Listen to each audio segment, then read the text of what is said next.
Why do we assume someone is smart just because they're attractive, or trust someone's opinion just because they have a deep voice? Today we're breaking down a classic psychological mind trick, the halo effect.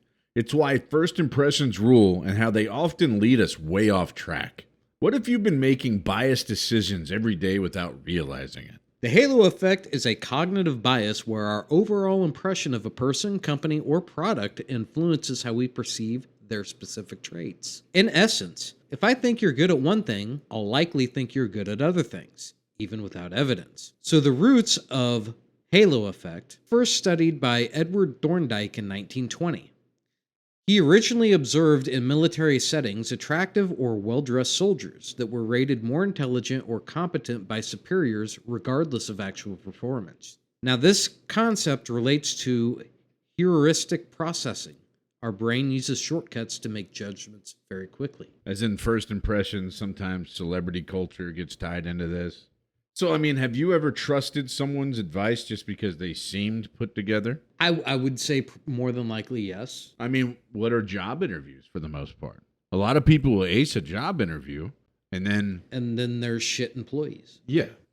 And I mean, that's a good example to me. Yeah.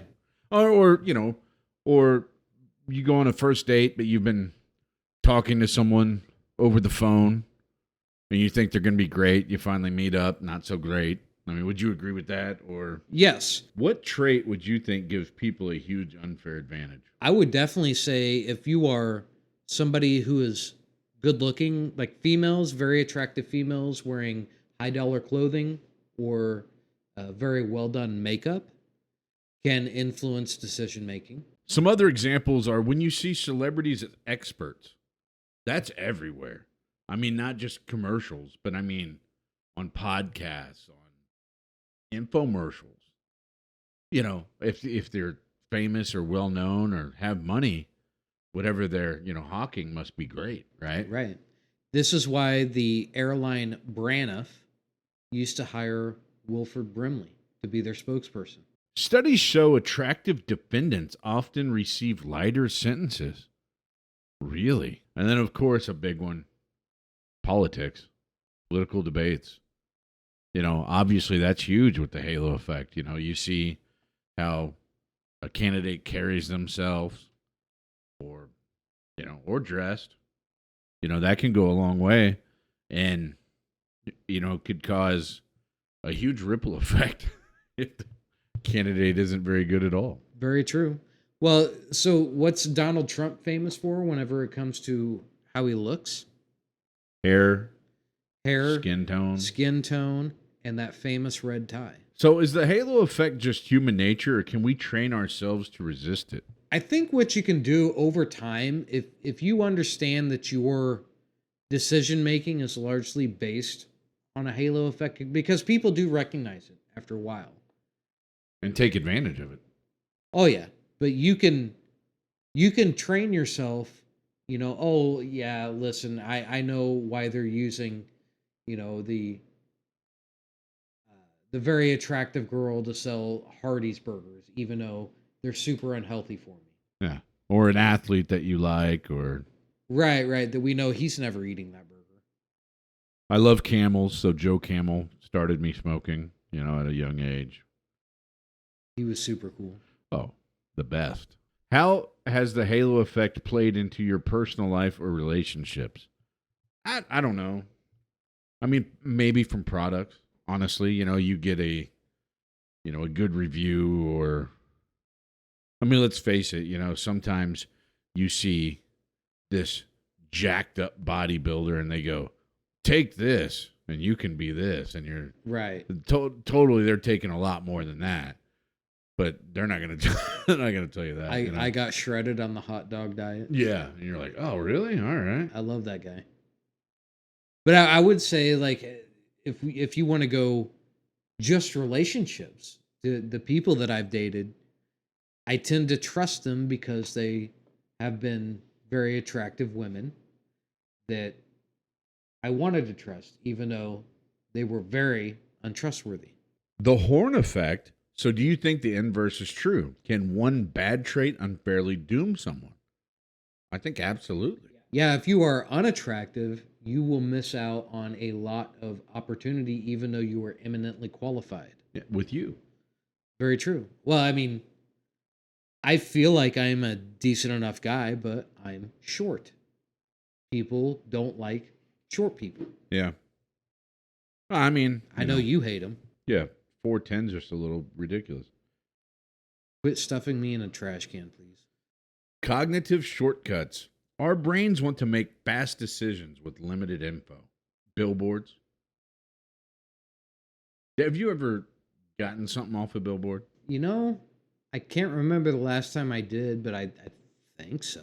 Evolutionary bias. Now, you said before we started recording that, bias and some of this, could be largely taught or learned.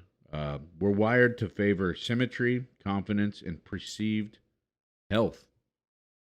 Yeah, like I said, fitness. You can trust those people, someone that's fit. Cultural conditioning. Media reinforces the idea that attractive and or charismatic people are better. But then, here in the U.S., you have those shows about the fattest people on earth or whatever, or the twins that are 9,000 pounds apiece or whatever, Right. Now, what kind of bias is that trying to confirm? I don't know, probably a bias towards yourself that you're better than these Exactly. people. Yeah. Consistency bias. We want our perceptions to stay consistent. If someone is good at one thing, it's easier to believe they're good at everything. Did you believe that? Yeah.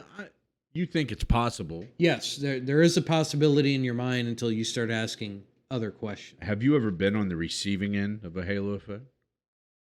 You might not know. I would say yeah. I would say the current position that I hold at my job, and I've been asked some tough questions that I couldn't answer.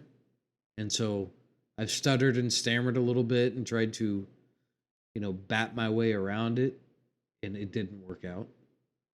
So I look like a big dumbass. So it hurt you.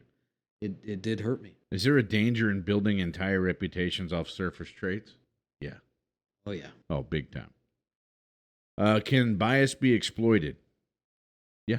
Oh, yeah. It is every day. Yep. I mean, I think that's the most thing. I mean, everyone's trying to exploit everyone, it seems like, anymore. Right. So, restaurants are exploiting you out of money. You could go on and on. Jobs exploiting you for effort. I mean, car. That doesn't happen at our job. No, it does. So how can you spot and fight the halo effect? What if you don't want to fight it?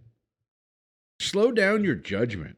Don't evaluate based on first impressions alone. That's hard to do, but, Whenever it comes to personal relationships between people, they say that you find attraction within, the first 5 to 10 seconds of meeting somebody? I'm pretty harsh on first impressions. Are you? Oh. A lot of people they'll look at somebody that could be a potential mate, and if they find them attractive, because you mentioned something about symmetry earlier, right? Now, there is something about symmetrical features on a person's face that highlights attractiveness, right? Eyebrows have to be a certain distance apart, a certain height above their head, or above their eyes, I'm sorry. Their forehead has to be a certain length. Eyes have to be a certain distance apart. Nose has to be proportional. There's a lot of things that people find attractive. Where you break down the biases, if you start talking to them and there's absolutely no connection there, you guys do not share common qualities, common traits, common interests, that's where you have to really start battling the halo effect.